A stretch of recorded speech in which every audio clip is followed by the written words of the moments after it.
Good morning again. Joe here. Here we are at session 4 for the ECTS 637 Foundations and Vocational Ed.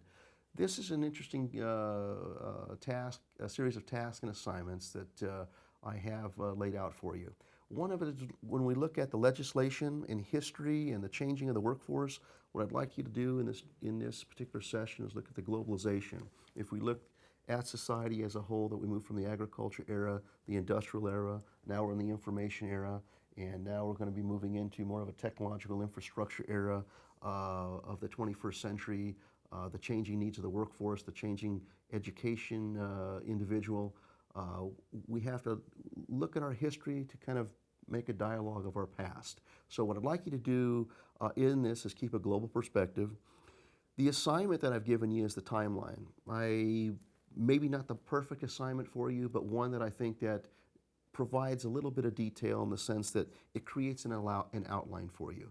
It allows you to establish a framework of where legislation and where history align and where changes have been made. However, what I want you to do is keep in mind that technologies, legislation, workplace activities phase in and phase out. It's not a perfect day-by-day event. So the timeline is going to be very specific. It's going to provide you an outline, but please look at that as things are being phased in and out, and theoretically they are different, they're opposed, and it's not one or another, okay? And I'd like this timeline to be something that you can do with on a cardboard piece of paper, take a picture, a photo.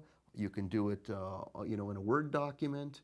I don't care how electronically you deliver it to me, but I want you to think about that particular timeline and look at the chapters and where the sequence of events may have played. So essentially it's about transitional development on the macro level. It's legislation, status, vocational education, how it might have impacted workforce, education, labor, etc. One is not the other, not specific. Okay, task 3 is the Industrial Revolution. I know that it may not be in sequence, but I think the Industrial Revolution is an important element to recognize in the career and technical education development. We went from guilds to lyceums, manual arts. Here we are in the Industrial Revolution, moving from a rural society to a very industrialized city society. We've taken individuals from those urban areas and we brought them to the cities. How has that changed? Today, when you look at where we're taking people from the cities and they're moving to urban areas because of information and digital technologies, and they're doing the same tasks that they could do for the cities. So Industrial Revolution was high industry, high technological development. We had a lot of legislations developed because of that in both education and training. Okay, labs were developed that we can enhance engineering and technology and agriculture, and you look at the legislation that will help prove that via the Morrill Act, the Smith-Hughes Act, and the like, and I'd like you to get familiar with those things.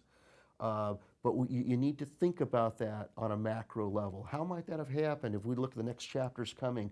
Global competitiveness, outsourcing, workforce development, our technical skill development, our industrial training, okay? All very essential of pulling in the big picture.